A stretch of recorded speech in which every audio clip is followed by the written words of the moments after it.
screen. So that's on. It's about 9 seconds behind on YouTube, but behind what we're saying. Okay. So, just about ready.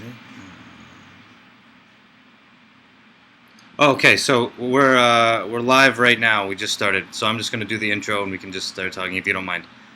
Of course. Alex Van Hamme here with Freebird Media, and I'm talking once again with my friend Professor Dr. Oren Amitay, who is a psychologist and a vocal free speech advocate like myself. Professor, thank you for joining me today. My pleasure. Just one thing, just so I don't get in trouble, it's not professor, I'm a university lecturer, but it's a title that they only confer on certain people, so can't call me professor. Sorry. Okay, good. Thank you for pointing that out. Well, doctor, I appreciate the time. So I was hoping that I could talk to you specifically today about the incel movement or the subculture around incels, and also the MGTOW movement, men going their own way. So I know that you have some experience as a sex psychologist or something with that, similar to that title, right? Yeah, I teach human sexuality, psychology of human sexuality, and I perform sex therapy in my psychology practice. So, excellent. In that case, can you define for me what the incel subculture is all about? Depends who you ask, all right? So if you ask some of the members, they're going to say that, we're just a bunch of men who kind of get together for support, and we try to help each other out, help each other deal with the fact that we are having difficulty being able to, let's say, connect with women. That's the most benign interpretation you're going to get. If you take it a bit further, you're going to see that many of these men are, yes, they're involuntarily celibate, but instead of saying, what have I done that has put me in this situation? What can I change about myself? How can I change my attitude, my demeanor, my interests, etc.? Instead of looking at that, they blame it all on women, and that's where you get the fear of a very misogynistic, hateful type of organization. So many of the men don't admit to that. People who've had some people have said that's what it's all about. People who've looked at the groups say that that's what's going on there. And from what I've seen, I think there's some truth to that there are some real hardcore misogynists there. And I got to tell you, look, I've got several patients, quite a few patients, who could easily fit into this group, at least when it comes to not being able to be successful with women. I work with them so that we're not just sitting there complaining about how horrible women are today, but I'm compassionate, I'm empathetic, but I always say, look, we got to look at what's going on with you, because I can look out there and find many men who could easily belong to your group, yet somehow they're making it with women. So, interesting. So, those are the incels, and now that's separate from a different subculture called MGTOW. Can you tell me what MGTOW stands for? Right, men going their own way, and again, depending on who you ask, I know that Karen Strawn, the anti-feminist, she's got positive things to say about them. I know Jordan Peterson originally had some very negative things, and he backtracked and was more conciliatory with them. So what I've seen with MGTOW, and again, I've got several patients who could easily join their organization. So depending on who you ask, it's a group of men who are just trying to help, let's say, other men, usually younger men, to be independent, to be strong, to not fear that they can't make it without a partner, or to be very careful because they could very easily choose the wrong type of person who could end up ruining them. Once again, take it a bit farther, and you see some men, you see quite a few of these men who are rightfully, I gotta say rightfully so, they've been screwed over by the system. They've been divorced, they've been to family court, and they saw that no matter what they said, no matter what their partner may have done, they get a rough ride through the system. And so they feel that the system is built against them. It's a feminist-based system. It's anti-men. 80% of custody cases end up going to the woman. They'll say things like that. So some of those men will say, we're just protecting young men from having their livelihoods ruined. Choose the wrong woman, she sleeps with you a couple of times, and then she takes you for everything you have. You'll never see your children again. You have no control over paternity, things like this. So again, there's some truth to all of these different elements, but it really depends on with whom you speak. That you'll get a very different story about what they represent and what they do and why they're doing it. Again, MGTOW has also been accused of great misogyny, being very hateful and encouraging men to have the same attitude toward women. And whereas I've heard other men, I've spoken to other men from MGTOW who don't represent that. Interesting. So, in the case of the incels, the ones like, for example, that you might work with someone who could fall into that category, why do they tend to blame women rather than themselves for their predicament? Well, first of all, some of these incels, and there's a famous case in Toronto, unfortunately, that's why everyone was talking about it, right? I can't remember, I don't know if he was actually officially diagnosed as being on the autism spectrum. I'm not sure. But a number of my patients who could be incels are high-functioning autistic or people. And if you're autistic, for example, and things aren't going right, you're socially awkward or whatever, and somebody comes to you and says, this is why it is. It's women, for example. They're horrible people, they're harpies, they're whatever. It's very easy to lock into that perception and then find it very hard to extricate yourself. For other men, it's part of our damn culture where we don't look inward, we don't introspect, we don't gain insight, we just look for the easy answers, and the easy answer, or the answer is much easier if it's not a part of you. It's outside of your control. It's society. You're the victim. And you know this as a free speech advocate. You've seen many people who, on whatever side of a spectrum, political spectrum, they fall into that. They want to blame outside forces, and it just makes it easier. And the problem with these groups is, if you find a bunch of like-minded people, they're fueling that sentiment, and research shows that any slightly less than moderate views end up getting pushed more and more toward the extremes when you have a bunch of people with the same view. 20 people, 30 people with the same moderate to slightly extreme view together will end up pushing that view much further to the periphery or to the extreme because, again, they're just fueling it. And that's what I get concerned about. And instead of going to therapy or going to any places where they can learn to improve on themselves in a non-hateful way, they find themselves much easier. Click, click, click. Now they're in a website where people are validating them.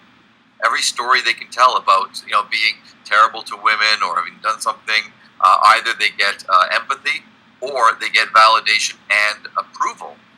Oh, you did this to this woman, you did that, great. And everybody seeks approval to some degree. And these people, if they're not getting approval from women, if they're not getting their needs met, if they're not being made to feel like a real man, why wouldn't they seek out that type of thing from a group of people in the same situation? So you think there's definitely an echo chamber effect there? Oh, and definitely. Huge echo chamber. I haven't taken the time to look into this online, but are these relatively large-sized subcultures at this point, or are they still pretty tiny? Depends what we call. If you look at it as a fraction of the entire population, they're tiny. But if you look at sheer numbers, I forget where MGTOW is at. INCEL a few weeks ago was in the 30s, like a Reddit group in 30,000. I think it was we're talking in the tens of thousands. Right. So again, as a proportion, it's tiny. But if you think of anybody just joining a group, even if there's like 100 people, that seems like an immense number of people. Yeah, sure. It's kind of alarming. So, here's a question for you. Do you think that sex is necessary for a human being to be healthy in the long term? In other words, does prolonged period without any sexual interaction, can that affect your mind in a very negative way? It depends on how you process that experience. So, because, hey, you want to talk about sex? In my sex class, we always say sex can be a one-person affair. So if somebody is able to please themselves, they can live alone. They don't need to have their sexual needs gratified. But for the vast majority of people, if they haven't been brainwashed, by religion or some other faction that tells them, no sex for you, if they haven't been taught that way, if they don't have any sexual trauma, if they're not trying to deal with their sexual orientation, for example, where they may be gay but they don't want to act on it, if those factors are not there, then the average person does want sex. They feel that they need it. They're despondent if they don't get it. But will it ruin their mental health? Only if they take that lack of sex as, for example, a sign that I'm a total loser, I'm a horrible person, I'm worthless, I'm going to die alone. If you have that kind of thinking, and by the way, this fear of I'm going to die alone, not just men, women too, it's much more prevalent than you'll think. It might not be on the front of your, in your frontal lobe that you're thinking of consciously, but it's there. I've worked with so many people where when we dig deep, when we do the therapy to go right to, to the core or the heart of what's going on with them, the fear of dying alone is huge. Okay, and it's so anxiety provoking. So somebody who has not had sex either for a long time or forever, right? Their history, they think, predicts their future. So they think, this is my fate. I am going to die alone. And that can be extremely distressing and lead to mental health issues. Yeah, I can see how that would be a big issue. So I remember, are you familiar with Elliot Rudger, the spree killer? Oh yeah, yes, from the LA, I think, wasn't it? Yes, Yeah. I read some of his manifesto online, and I believe he qualifies as an incel, and he seemed to have serious misogynistic attitudes towards women because they were coming from his parents.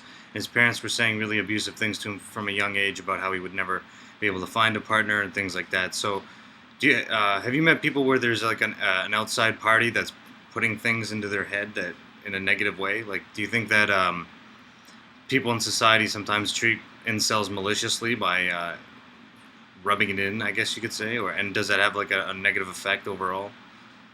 Well, in a case like with him or with anyone where the parent delivering the message that, you're worthless, you're a piece of shit, you'll never get anywhere, and so on. I mean, that has a huge impact on your self-esteem. I guess I'm saying huge. I think the Trump factor is gotten to me, but it has a giant impact on their sense of self, their self-esteem. Number one, that gets carried into every future interaction. So now they're feeling a bit awkward, especially if, again, they're on the high-functioning autism scale. That we know, I mean, that's part of the definition, is that they are socially awkward. They're not able to connect with others as they would like. And so they get more and more experience. It doesn't have to be explicitly people saying, ha ha, you're an incel, you're a loser. It's just the way that people relate to them.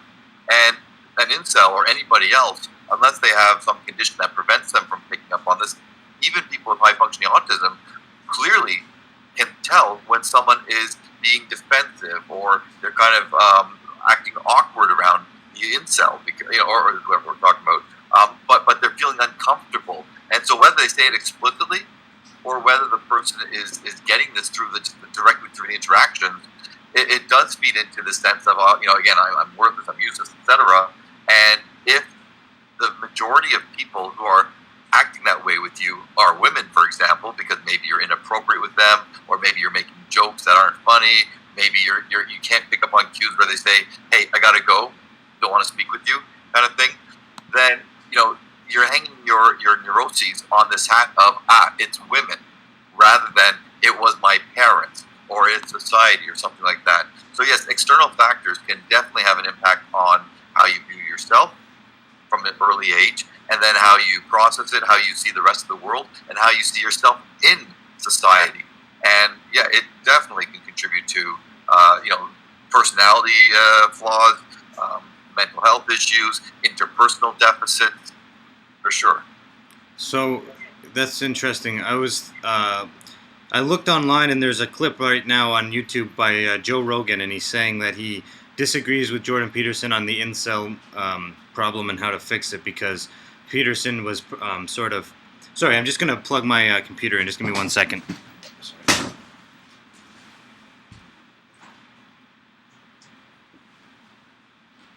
Jordan Peterson was saying that he believes that socially enforcing monogamy again, like marriage and stuff, is part of the answer. And Joe Rogan said he disagrees completely, and he thinks at the end of the day, it's just the issue is with them and not with society, so they have to look inward and basically man up. So, if you're going to help somebody that is wallowing in self-pity because they're in an incel type situation, how would you help them? By basically telling them like tough love, like you have to man up and like get your shit together more, or more by being, I guess, friendly with them and trying to say like it's have better self-esteem, or what's the solution to helping them, I guess? Because sometimes people get trapped in a loop mentally where they're depressed, right? And I imagine being in an incel type situation would make you pretty depressed overall. So it must be hard to help these people. It is. Now we're dealing often with, it can be depression as in I'm feeling really down. It can be depression as in it's major depression, two different phenomena. Okay. So when you're saying it, I was taking that more as the kind of I'm feeling really, really down, I'm feeling bummed out and everything, that kind of depression, because the other one is a different issue. So they're not only feeling depressed, though, but they are feeling very anxious because, again, not only is it the fear of dying alone, but it's the immediate fear, which is even if I do meet a woman, she's going to be so much more experienced than I am, right? I'm 20-something years old, I'm a virgin, or I've only been with one person or whatever else, and there's a lot of anxiety there as well. This, it just feeds into that insecurity or inferiority. So the approach is, it's not A or B, it's kind of a combination. So, and you started to allude to it. So I am very empathetic, extremely compassionate toward my patients. So I'm not just saying man up, suck it up, or whatever else. They get that sense from me that I'm not judging them. I'm saying, okay, you feel that you have a problem, let's look at it. And so I never blame society, but I do acknowledge, I tell this to all my patients who are under 40 years old, even the ones who are older, but they at least had a number of years where life was normal. Well, normal, quote unquote, okay? Today, in today's dating society, one of the first things I say to all my patients who are having trouble is, you're not unique. Even people who, 20 or 30 years ago would have done extremely well in the dating world, they're having a hard time navigating through this because with, electronic devices, with apps and all this stuff, and as soon as Tinder came on the scene, I predicted, the very first time I learned about it, very quickly after it came out, I predicted it would be a disaster, and it is a disaster. Not that I've got anything against casual sex. No, if you can do it in a healthy way, great, all the power to you.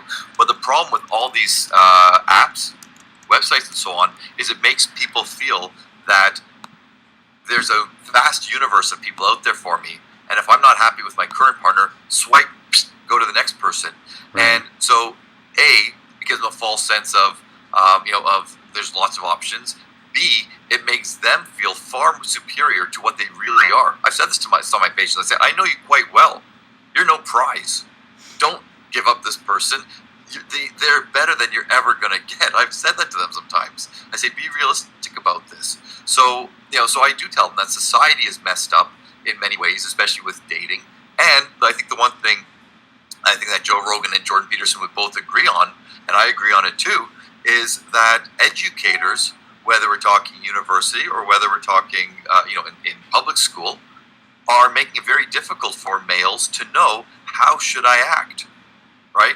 Do I want to be a real man, quote unquote, and that real man's going to get me, me too'd, or am I going to act like a gentleman and this and that? And I'm going to be told, but wait a second, or they're going to see that these women seem to all be going for these he-men, for these savages, for these alpha males. And so, I'm being lied to. Do they want a bad boy? Do they want a nice guy? Nobody wants a nice guy anymore, so I'm going to, if I can't beat him, join him type of thing. It's so confusing. And more than ever in history that I know of, in modern history, have young kids started so early to be confused as to what is proper. And here's the thing. When a kid gets a completely different message from family versus, let's say, school, it kind of messes them up because they're having a hard time navigating through these two different systems, right? So even if school's teaching these kids to be, a gentleman, ask for consent, I'm not mocking consent, but the way they're asking people to do it is pretty ridiculous. Right. But anyway, so even if they get that message outside, they come home, and if they're seeing very different attitudes, if they're hearing different things, it's hard for them to know what is the right way. So it's causing a lot of anxiety in people. And so again, I acknowledge that with my patients. I say, yes, this is really difficult to make it through. But I say everyone else is trying to figure it out. And then I teach them better ways to interact with others. Part of it's self-esteem, but a lot of, you're not going to magically improve your self-esteem. So we learn techniques on how you can, not break out in a flop sweat when you're talking to somebody, not make inappropriate jokes, make eye contact properly, don't stare at them like a freak. There's a whole bunch of different things that we do to help on different levels. Some are purely behavioral, others are more interpersonal and emotional, and others are, hey, let's look at you. What's going on with you? How can we change you? Right. Interesting. So this makes me think as well, this reminds me, something that we both get in trouble with by the far left is acknowledging gender differences, and that there are differences. Are there? So, oh my goodness, I didn't know. So I'm wondering, why would the radical left believes that gender is a spectrum and that there's essentially we're all blank slates. by that logic, there's no innate differences between men and women. Well, if that were the case, I'm wondering why is there an incel movement for men and not an equivalent with women? In other words, because there is no female equivalent of incel, is there, that you know of? Not that I know of. I'm just trying to think now. No, I've not heard of any female equivalents. No. So it's definitely a male thing. There's something about men that they don't like not getting laid more than women don't like not getting laid. Oh, women don't like getting laid too, but they just this is gonna be a joke here. They're not as well organized as men, so they can't get these groups together. Look, one thing. Since you've put it out there, let me throw this out as well. Okay. I haven't planned to say this. It's just you sparked me when you said that, and so I thought, why not? Let's just jump in, both feet, and blindfolded, and there's probably a bunch of rocks that we're going to just cut ourselves to shreds on. Okay? Yay. But here's the thing. Going back to your gender differences, the fact is this: whether it's biological or whether it's societal, it's almost always both. But the fact is, men and women will be treated differently depending purely on how they look, right? And people who deny this are fools. So generally, we know for a fact, this research has shown this. Dion showed this in 1972. They're from U of T. That I think they called it what is beautiful is good. So if you're attractive, a man, if you're attractive, a woman, if you're an attractive man or a woman, you get all the benefits that come with that. People assume you're smart, that you're good, this and that. They're going to react differently to you. And this happens from a young age. They've shown this from a very young age when they give teachers stories about two different kids, but it's the exact same story. One story has a kid who's got an ugly picture. One's got a cute picture. All right, the exact same narrative. The teacher will interpret it differently. If the kid's ugly and they're aggressive, they're seen as aggressive. They're a troublemaker. If they're ugly, if they're smart, if they're attractive and aggressive, they're a leader, right? So the appearance, it leads others as a signal to others that you're good, you're better, blah blah blah. The reality is, it's most likely because, evolutionarily speaking, if you're handsome or beautiful, it's a sign of good genes. You don't have disease inside of you and everything, so it should be a marker to humans. Say, oh, go for them because they've got the superior genes that you want to pass on. Okay, but that's the start. Now, as we get a bit older, where do men and women start to diverge? Well, as we get a little bit older, and this is why, and here's where we're going to get in trouble. If we look at the people who are fighting both against the supposed patriarchy, against the system, against what we've been living in so many years, most of them, if they are women, are not attractive. Most of them, if they are men, they're not buff, they're not big, they're scrawny little guys who are not put together very well. So some of them are, but a lot of them are not. And the ones who are who are attractive, there are a few guys who are attractive and maybe in good shape. But when you talk to them, you see these guys are shells of a man. And I don't mean a man as in a real man, I just a shell of a person. Yeah. Something happened to them early on. Maybe kudos to them. They worked on their appearance, and got healthy and everything. But deep down, you hear them and these guys are broken. Yeah, I agree. Right? So that's one way. We know that for men, they get their status, whether among other men or among society, being tall. Research shows that if you're taller, great. Being built, being tough, being, all of that. Whereas women get it through being attractive, through being sexy, right? Through being alluring.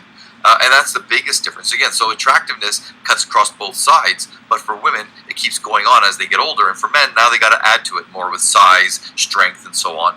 So that's one of the examples of the differences that do exist. And, whether it's societal, whether it's genetic or whatever, that makes us, feel better among good-looking people or a tall man or a beautiful woman.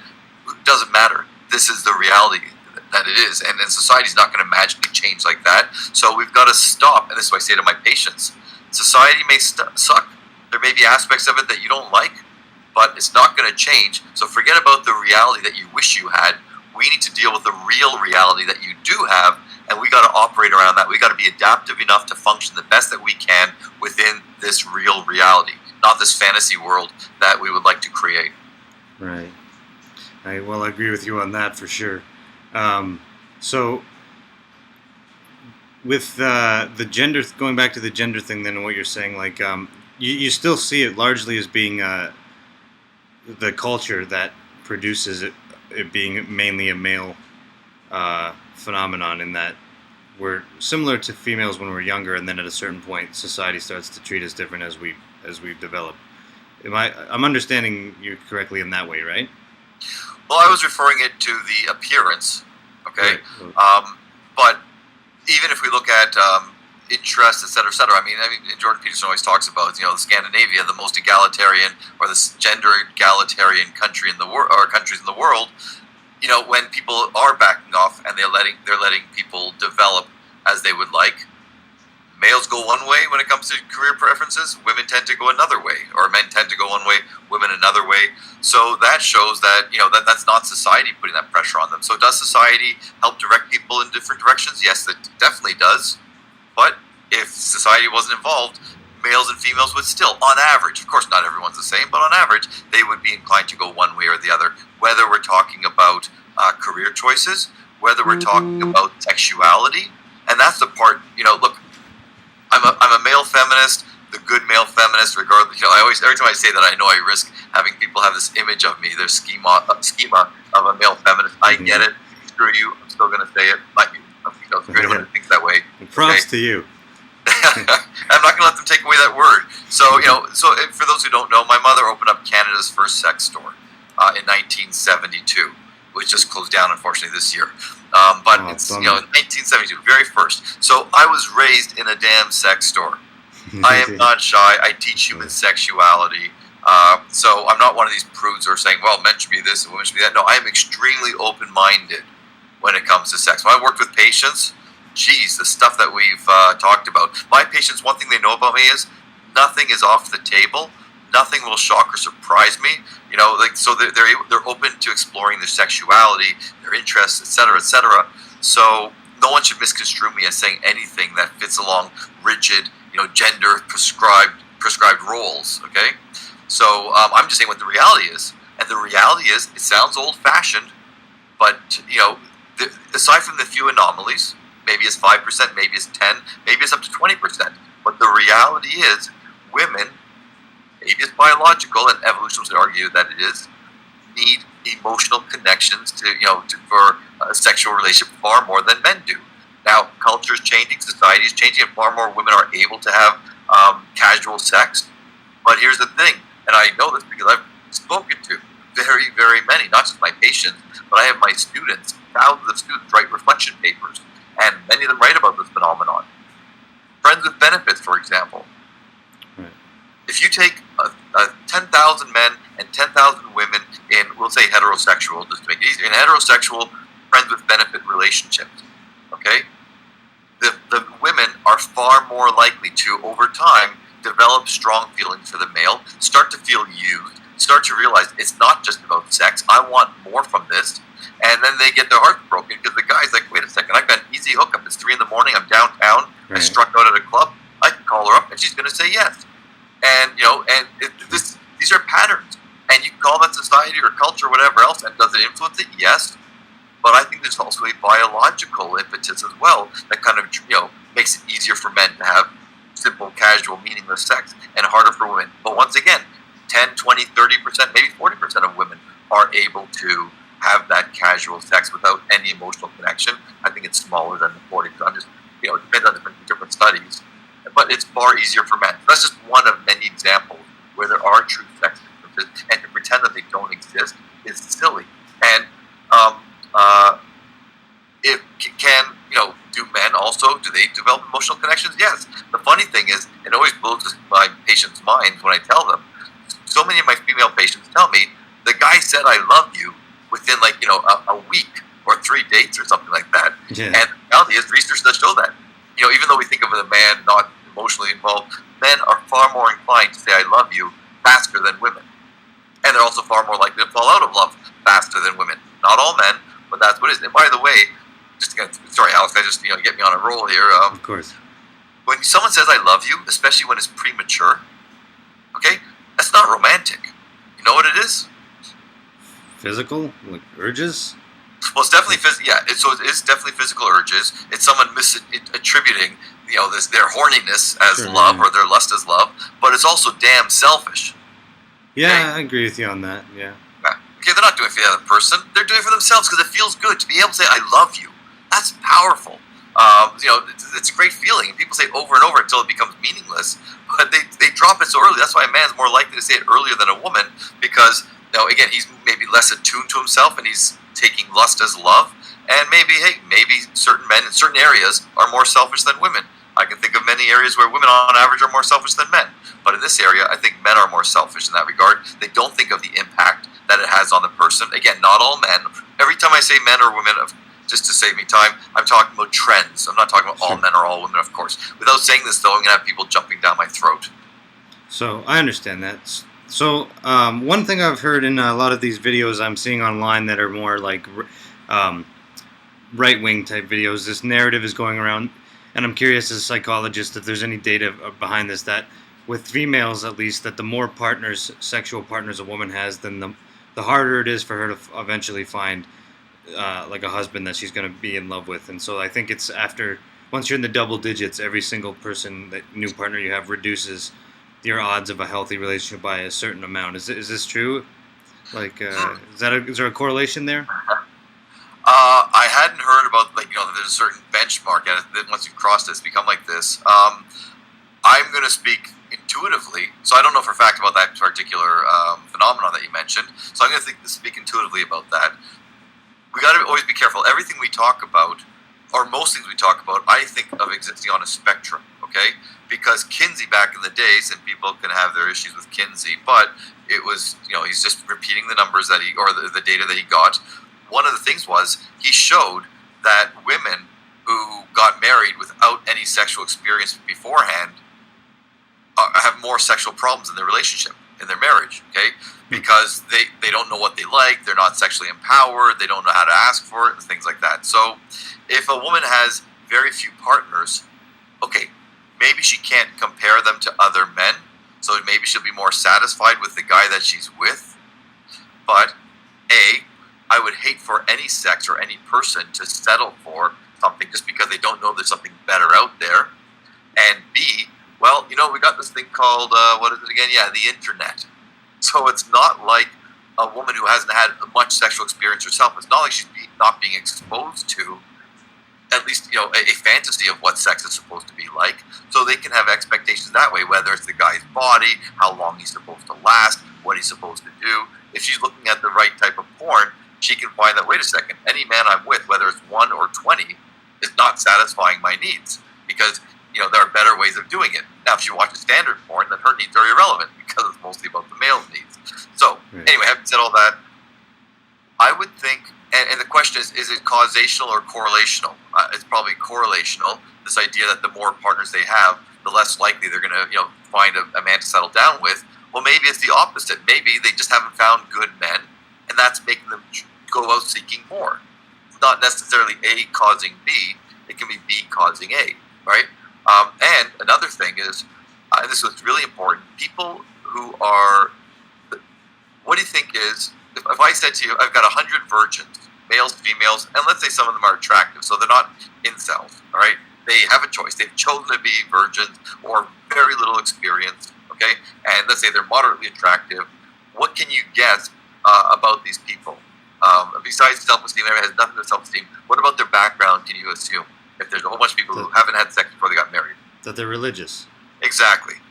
So if you're religious and that's, dictating how you conduct yourself pre-marriage, well, once you're in a marriage, you're not getting out. If you're highly religious, you're not going to divorce, or you're far less likely to divorce. So when they do surveys about people who've only had a couple of partners, right, and now they're in a relationship, very few of them have the mental wherewithal to step back and say, you know what, I'm really not happy with my partner from whom I can't separate, to whom I've committed for the rest of my life, for my sake of my family, for my background, for the neighborhood or whatever. So we have to be very cautious about the validity or the veracity of people's self-reports. So, people will pick and choose whatever studies they want that will support their narrative or their ideology. So I don't know. I'm not going to say with confidence that yes, having more partners after a certain amount will reduce their chances of finding someone that they like. But I will say that if they're out there and they date a lot of different men,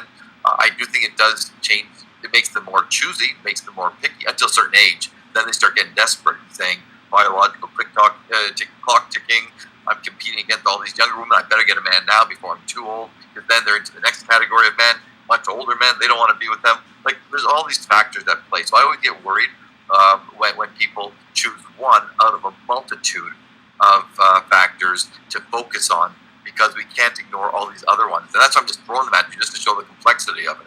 Yeah, I get that. One thing that I think is true that I tell some of my friends that are in their 20s that are having trouble finding a female partner is that men have a longer shelf life than women. From my own personal experience, women they seem like they have the world at their fingertips until about a certain age, and then things really kick in fast. So I always tell my buddies, if you can wait until they're in their late 20s, you'll have a much broader selection. So do you think that's true? I think it's a horrible misogynistic statement, young man. Yeah. The best way to know if it's true or not, and I haven't done research, but I have, but just not peer-reviewed research, because I was going to write a book a few years ago, and I had some research assistants go out, and I spoke with many people as well. So I spoke to very, very many people. It was about dating and so on, and relationships, and so I did that kind of research, just not peer-reviewed. And when I look at my patients, my students, and everything, there is validity to that. And how do you look at it? Well, go to some sites. I'm going to use this one site because it was the first one that really opened my eyes to the online dating world. It was JDate. Okay, so dating for Jewish people. Now they have every letter you can imagine. So it's not just JDate, but that was the first one.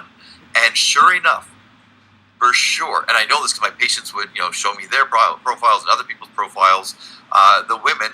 Now, with JDate, it's actually younger than most other women because they're all from certain areas. These are Toronto women, all right, or Thornhill. Don't mean to stereotype, but okay. Right. But it's important because the cultural Judaism in Thornhill, forget religion, the cultural, they do have these expectations still to this day that a woman is going to get married in her mid-20s. So you see on the web, you see their profiles, and definitely, as they hit, this is for JDate, but different cultures, different age group, but you do see they hit mid-20s, they hit late 20s, and they are starting to get desperate. They are saying on their profile, looking for marriage or something along those lines, serious partners only, and they're not looking for a fling, and they realize, my clock is ticking. And for anyone to deny that, I always say this to people, most people put arbitrary, artificial timelines where they say, I have to finish this, or I've got to make $1 million by this age. It's like, why?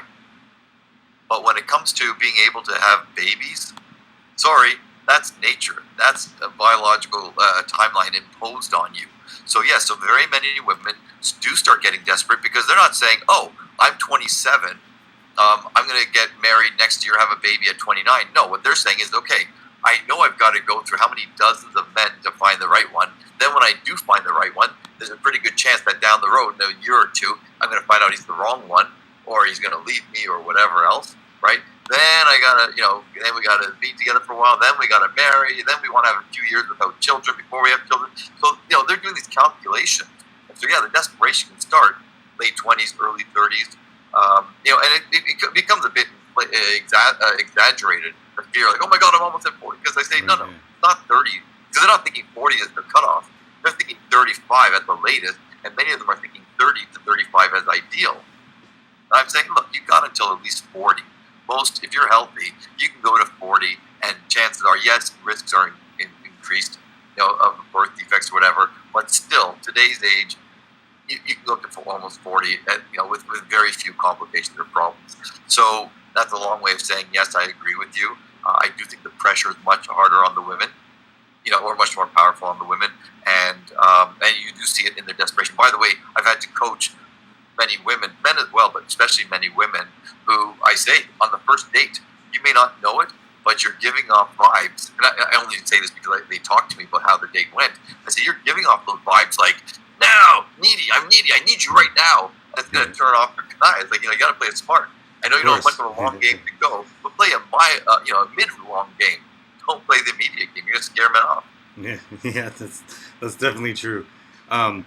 I wanted to go back to something you said earlier because it reminded me of a question I definitely wanted to ask you. So, when I was younger, I've always been sort of into free speech issues, And when I was younger, way before Jordan Peterson did his free speech crusade against political correctness, I was a fan of this writer Robert Anton Wilson, and he was an editor for Playboy magazine in the 70s. So there were a lot of free speech issues regarding pornography, for example. And my perspective has changed on this. So now I'm 32, which means I'm basically the first generation to grow up, because there's definitely a gap between my father and me with the internet. So Right. what I'm getting at is I grew up with stuff at my fingertips that human males really never had access to until basically my generation. And now the generation that come after me has been raised with the internet from a very young age with this other. So I'm wondering, do you think that pornography should be legal, or does it have a detrimental effect on a culture like ours now, like modern day Canada, for example? I know that university researchers have tried to do research on men who don't look at porn and they can't find any. So I'm wondering, like, what? And I know that the porn gets increasingly more weird and violent as people want to push limits. So how much of a real direct effect has this culture now of like unlimited porn on a young growing population? How much has it had a negative effect on people's minds, would you say, if you had to estimate? Okay, so you asked me a simple question, I give you a really long answer. You asked me a complex question, buckle down. Okay, be ready. So here we go. All right. So I'm on a listserv called SexNet, and these are some of the top sex researchers in the world. Okay, professors, researchers, some clinicians, and so what I'm about to tell you is based on a lot of studies and discussions among the top of the top. Okay, here's the thing. Now again, I was raised in a porn store, so it's not as if I'm a prude. What I'm about to say comes from my clinical experience, and I'm going to tell you that the academic side or the research side finds some different things, but a lot of it's political. So that's my preamble. So let me get into it. First of all, you said porn gets more violent and everything. A study just came out very, very recently, like last week, that claims otherwise. They say that there's no evidence that it's getting more violent than last generation or a few years ago. Number one, okay, that's what they say. Now, is that true? I'm not quite sure. There's always agendas going on, and this next one of the agendas I'm going to tell you, I understand it, but I'm questioning, whether it's blinding these guys, and I'll tell you in a second. Okay, so A, they're denying that the porn is getting more violent than in the past. B, they're denying that men seek out more violent porn. So they'll do searches like on Pornhub or something like that, where they will look at what types of searches they're doing, and they're saying that it's not as if they are, looking for more violent porn. And on a large scale level, maybe they're right. But every time you look at a large scale level or any study, we're looking at averages. So are there subpopulations of people who are going for more violent porn and so on? I'll tell you from my clinical experience, hell yeah. Okay, weirder, more violent, whatever. Yeah. Definitely, but that's clinical. So here's the agenda I want to really emphasize. So some of the strongest advocates for porn, some of the ones who are saying that there's no connection between porn and a man's sexual functioning or his perceptions of women or anything like that, the ones who claim that, their agenda is, and I agree with the sentiment, I just don't like where it's gone, their agenda is saying that they've been in the trenches, from the first days of porn, and they've seen how much it was villainized. They saw how repressive society was, and their job was to try to help people open up and not feel so much stigma, so much shame and disgust around something so natural as sex, whether we're talking about intercourse, whether we're talking about masturbation, whatever you want to say, or watching porn. They wanted to make sure that they were the antidote to all this puritanical thought. So I get that, I appreciate that, and I respect it. However, clinically speaking, I can tell you, I have no doubt, and there were some studies, there was one very popular YouTube video, and then it became a TED Talk. And I wish I could remember the guy's name, damn it. I communicated with his wife, I guess to him through the wife. I'm just really terrible with the names right now. But he's the one who was talking about how porn, internet porn, because it's all novel, you can keep switching gears. Okay, I'm watching 30 seconds of this, next. Right. But by always having novel porn, he talks about how the brain keeps seeking out more and more and more, and more extreme is what you were saying earlier. Yeah. And he also says that if you watch porn from an early age, not a little bit, a lot of porn from an early age, before you've had sexual experience, it can rewire the brain so that you become aroused mostly, or almost purely, to 2D images, and so you have a harder time getting it up or staying hard or even finishing with a real person. So he gave that talk, and that's being slammed by a number of my colleagues, the ones to whom I referred a few minutes ago, because they think that that's just a knock against porn. Because who's going to be using that video? Every religious site uses that video. Okay, puritanical people or Puritans use that video. So I can understand why these colleagues are saying, let's not pretend that porn has these effects that they don't. But I'm telling you, as a clinician, and I've spoken to other clinicians, it seems, I've had quite a few male patients, young, healthy, they're not doing lots and lots of drugs, no more than normal. They've had, so many of them have had trouble with, due to porn. And again, it's not just simply, I have unrealistic images of women and what they should do. It really seems like it's operating on a neurological level. And now, can I prove it? Well, no, I don't go into their brains. All right. And are we able to treat it with psychological practices? Yes. Because when I say neurological, it's not like it makes it impossible for them to, get aroused to women or whatever. I just tell them we need to now take a different approach. We've got to stop the porn. And I tell them, I say, I have no problem with porn. That's perfectly fine as long as you're not, obsessed with it and it's taking up all your time and stuff like that.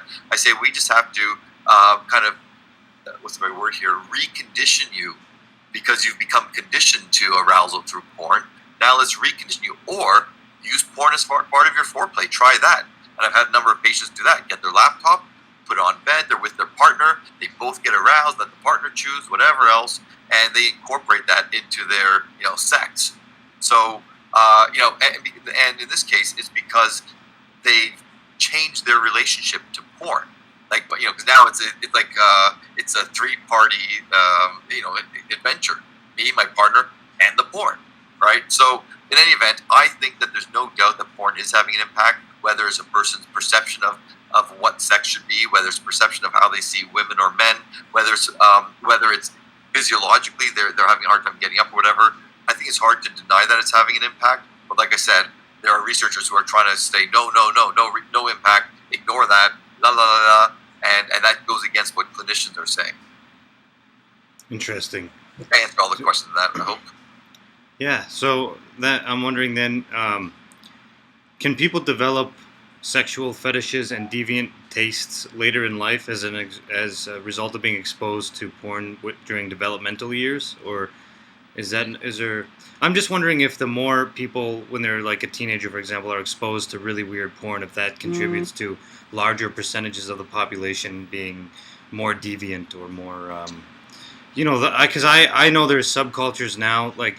This isn't, I don't have objective data to back this up, but anecdotally and through friends and just being a 32-year-old, I've seen like the development of subcultures that didn't exist 10 years ago, and just more and more weird behavior. I just the other day I was talking to a friend, and he told me that he was seeing this girl in Hamilton, and that they sometimes urinate in their cocktails before they drink them. And I was like, where are we now? Like, how do we get that? Where have we gone with this culture? Like, what is going on? And that wasn't even, I know some rock stars that have talked about doing that as well, like musicians, and I'm just like, does everyone just need to push the envelope so far that we end up at that point, or what? I don't know what's going on. So I think I have a suspicion that somehow porn is a part of this, like on a big level. As a man, if you asked me in my 20s if I thought porn should be legal, I'd say hell yeah, of course, right? But now, the older I get, looking back in hindsight, like being able to be more, I'm like, I don't know if that's such a good thing. That because when you have it's like a drug, and I think especially men when they're like teenagers and in their 20s, if you have a computer in your room with access to like unlimited porn, how are you going to get guys out of the room to do anything? You know what I mean? That's what I wonder. I'm telling you, I'll answer that in a second. But with VR, virtual reality, and everything. Yeah. Right, it's only going to make it worse, especially when they start getting. Cause they already have the technology where you can put on underwear or something else like that, so you're involved and it's stimulating you while you're immersed in this virtual reality. So yeah, people are going to have less. I think not everybody, but certain people will be less inclined to go out and act in real life. They'll just have the VR experience. So it's a tough question. Should it be legal or not? I'm always worried about what is illegal. Should it be age restricted? Sure, I think so. I'm always concerned about making things illegal, certain things. My mother would never have a business if everything was. She actually, laws were changed because of her store. With what regard to what could be sold and everything. So because back in the 70s, they were saying vibrators should be illegal. Okay, phallic-shaped objects were illegal. My mom fought the law, and the law changed. So anyone who ever buys a vibrator anywhere else, you owe it to my mom. So I don't want to make porn illegal, but I do think it's just like with marijuana. Hell, if I was 14 and someone said should marijuana be legal for everybody, of course I would say hell yeah. Right. As an older adult, as a parent, I'm like, I don't think it should be legal for kids. Of course, as the brains are still developing, right? Same with porn. As the brains are still developing, if the kid's watching excessive amounts, and again, I know some of my colleagues are arguing against the science here, and they're claiming it's not real science, it's bad science. And I'm not a neurologist or neuropsychologist, so I can't say for certain. I can only say what I've read, and I've read both sides of the argument. But anecdotally and clinically, I do believe that watching excessive amounts of pornography has an impact on the brain. Now, we already know, just so you know, and it's hard because, as you said, the study, I remember citing that study many, many years ago. It was in Montreal, in fact, I think, where they were trying to get people who've never watched porn before, or guys who never, and they couldn't do it, as you said, right? So, because it's just so prevalent. But where was I going with that? Damn it. Oh, yes, there was a study, I don't know how many, but I've read at least one study where they showed that men who watched excessive amounts of porn, I forgot what the number of hours per day was for that, but they had less gray matter in their brain. Okay? Wow, yeah. That bloody gray matter, the circuitry, the neural connections. So, so can it have impact on the developing brain? Of course, I believe so. And again, as I said, maybe the science is questionable, but intuitively, if you think that somebody's developing years, when they're developing a sense of preference, self, and everything like that, when sexuality is starting to develop, whether it's 6 years old, 13 years old, 16, whatever anyone wants to say, I think it's a lifelong development in different levels. But to be introduced to all these different phenomena, number one, you're absolutely right. I do think it can affect someone and make them develop fetishes and so on. And that's, no one knows exactly why fetishes develop, but there's different interpretations. Okay, the most common one, I believe, is this association. If you had an experience where a normal object somehow became sexualized in reality or in your mind, that's the first stages. So if you're being exposed to all these things, number one, I can see that. But number two, even equally, if not more important, and it goes all the way back to the incel discussion. If I'm one person, and I'm going to throw this at you just because it's an old story I like to tell my students. If I start getting off by sticking toothbrushes up my urethra, in my penis, okay? Through the urethra opening up the penis. Yeah, it's a scary thing. But people do, it's called sounding, where they stick long, thin objects up their urethra. That is like the worst thing I've ever heard in the longest time. Oh my God. That's why you had me on, okay? That's... All right. Wow. Do you know someone personally that's experienced that? I know some students who have told me that they've done it, yes. Not the toothbrush, but like pipe cleaners or other long objects that they can do. Yep. It seems like medieval torture to me. Like, I just like... well, think about that. Yeah, think about that. Like, oh my God, how could this become eroticized? Well, it does. And there's a strong connection between pain and pleasure. Not that I'm advocating doing this, but here's the thing. So if I'm one person on my own and I discover that somehow I get aroused to sticking things up my penis, then I'm ashamed and going, geez, I'm a bit of a creep here, But if I go on a website and go, oh, geez, there's a whole community. Yeah. I'm weird. That's the norms. I believe that biologically we have certain norms that if we're on an island, we're all going to act the same. Okay? Like, a certain thing sexually. But if we're exposed to certain things, anything can potentially become, again, what's arousing. Freud had a great term for this. He said humans are polymorphous perverse. Okay? And he didn't mean perverse as in perverted. He meant poly, of course, many, morphous or morph change. Okay? So he basically said our sex drive, our interests, our proclivities can be, can change to almost anything. We can be eroticized to anything, or anything can become fetishized as humans. So I do believe we are polymorphous perverse. I mean, watching one thing one time is not going to do it. but repeat it over and over. And like I said, if I believe that other people are doing it is not so crazy or whatever, because sex is not just about physical, it's about psychological. So and so pornography, of course, introduces lots of different people, like far more than ever before, to ideas like two girls in a cup. Who would have ever thought about that before porn? Yeah. Nobody. Okay, so A, to ideas, and B, to this notion that it's normal. Lots of people are watching it. Lots of people are doing it. Whether it's true or not, that's the belief that many people adopt, and it makes it easier for them to then, to accept these new things. Right. So, I think that's absolutely true. And so,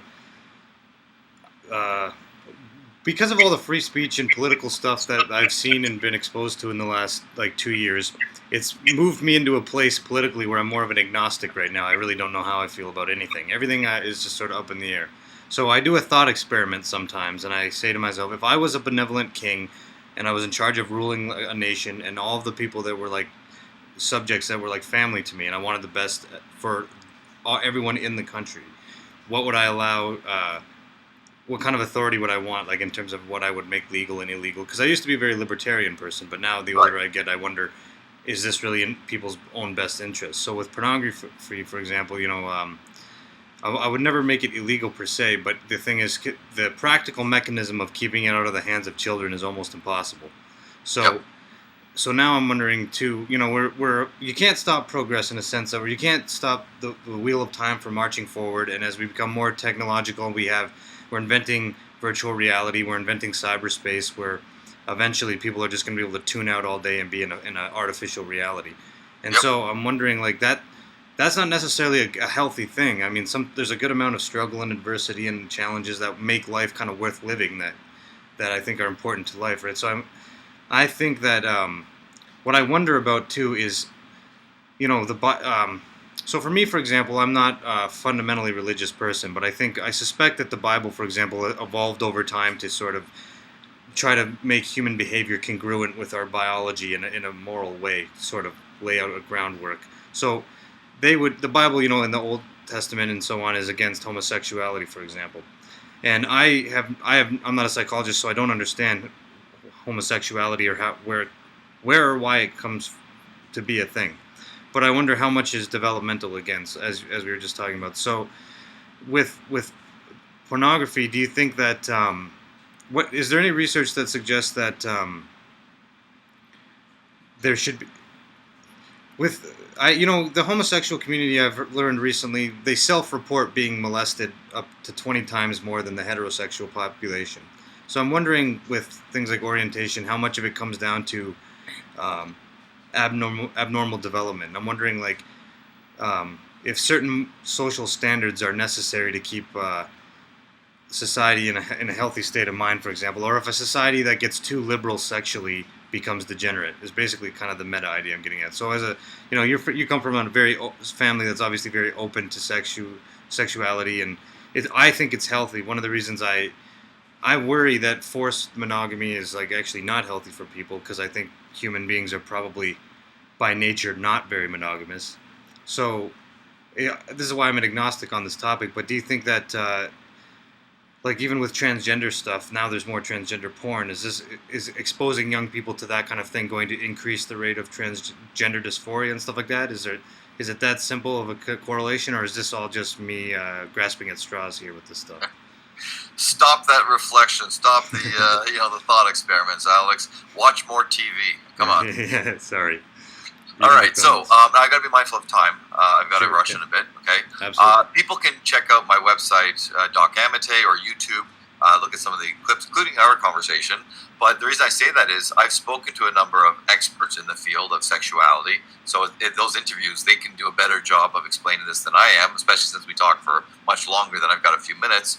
But here's the thing. Let me just throw one thing first, because you're talking about porn, we're talking about research. Here's just an interesting thing that people need to keep in mind. All right? Here is a fascinating sex difference between men and women. All right? Men will normally only get aroused if I'm a heterosexual male, I will get aroused to male on female, okay, or female on female porn. Okay? If I'm gay, it's gonna be male to male on male. Women, straight, bi, lesbian, doesn't matter. They get aroused to almost anything. Okay?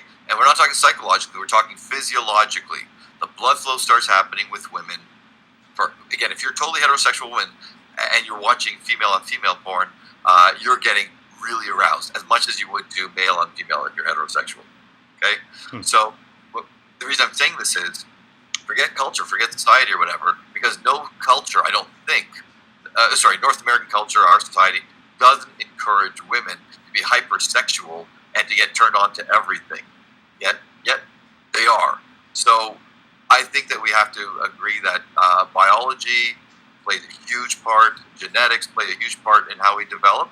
And I'm going to say something that I have to be very careful because it's not politically correct. But here's the reality.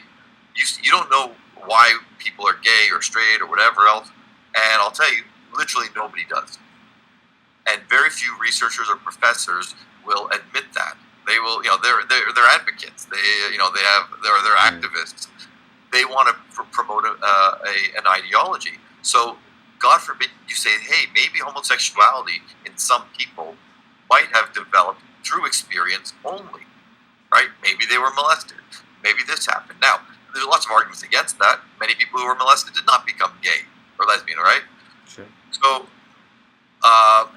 is a higher percentage a coincidence? Is it, who knows? Also, we have to be clear, when gay people talk about their past and they say, I always knew I was different, or I always knew I was gay, or whatever, we cannot trust retrospective history. Not about gay people, for anybody. Okay? And full disclosure, my brother's gay, my sister's gay. So it's not like I'm a homophobe or anything like that. I grew up with them. I was at my sister's gay wedding. It's not about that. It's about, what does the science say? And we don't know. We really don't. There's I forget which island it is, but at the island, boys are raised up until the age of 18, I believe it's 18, to have sex with men.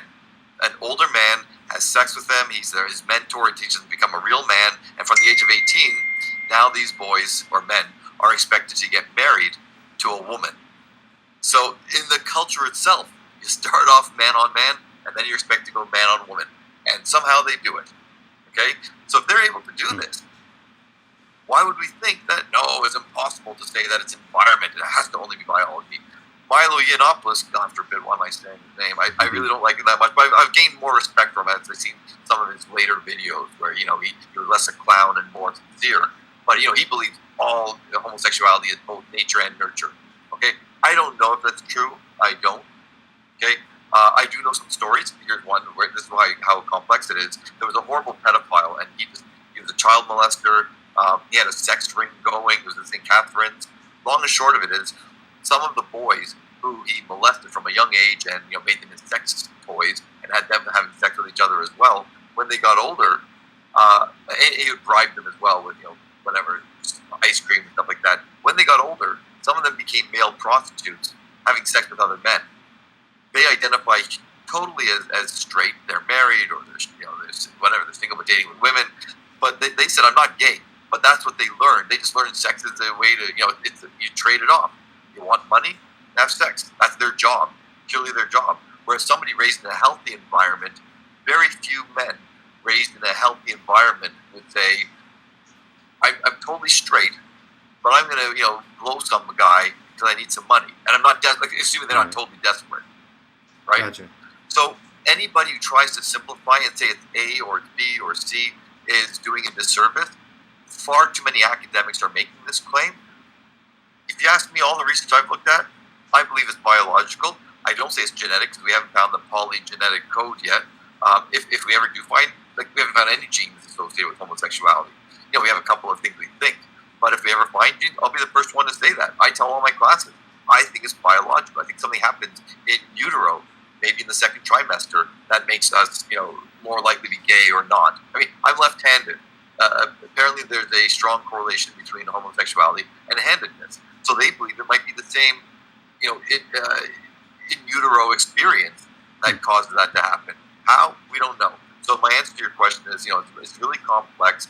I do believe that, that maybe it's possible. Actually, you know what? I was going to say maybe it's possible that it has to be nature and nurture, but there are some people, there's many people who were raised in a totally strict heterosexual environment, There was no opportunity to explore. They weren't molested as far as we can tell. They were raised to be straight.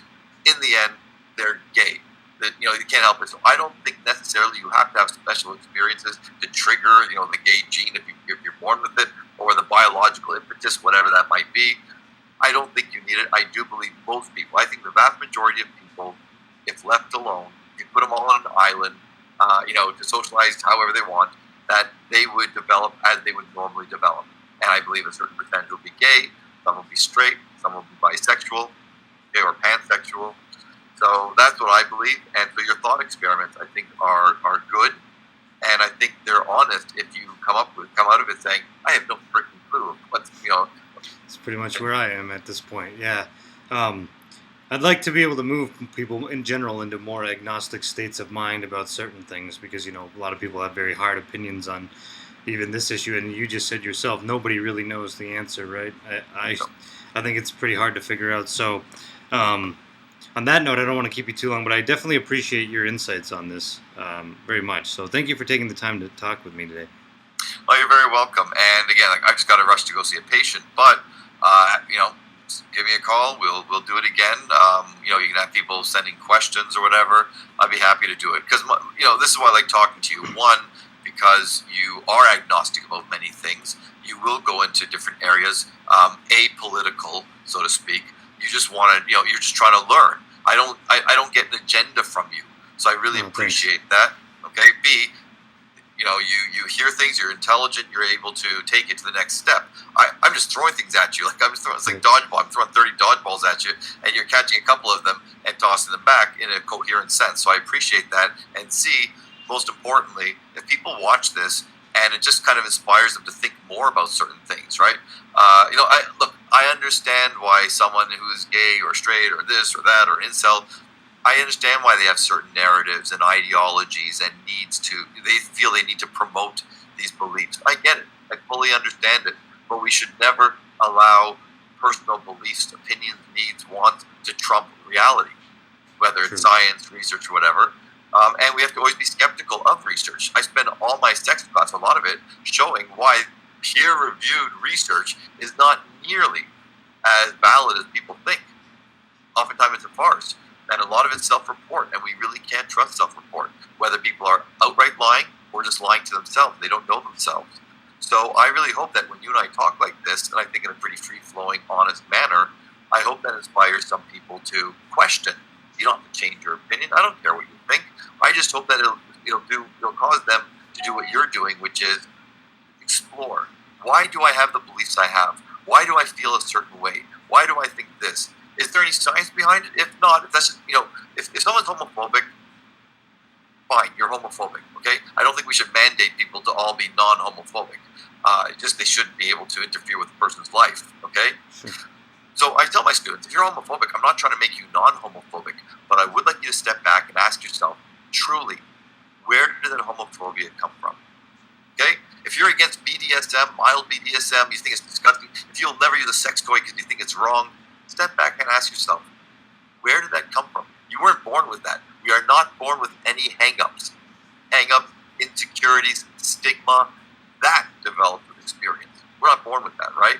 So that's all I want people to do is step back and question it. So anytime I get an opportunity to speak with somebody, an intelligent person who's open-minded and who's got the right questions, geez, have me on anytime you want because I think we can do some good with it. So well, that's awesome, and I appreciate that a lot. So I definitely will reach out to you again in the future because, like I said, your insights are very valuable, and I definitely appreciate the time. So I appreciate it. Geez, people can go, man, he sounds needy. He sounds like someone trying to get another date. Screw you all. This is for you. I do this.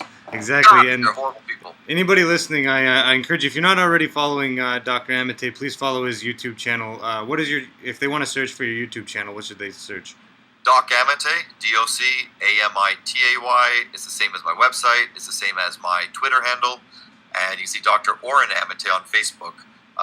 If you want to see my professional things, I post things like disappearance. Awesome. Well, in that note, I'll let you go for now. But thanks again, and I look forward to talking with you in the future. Right on. Take care.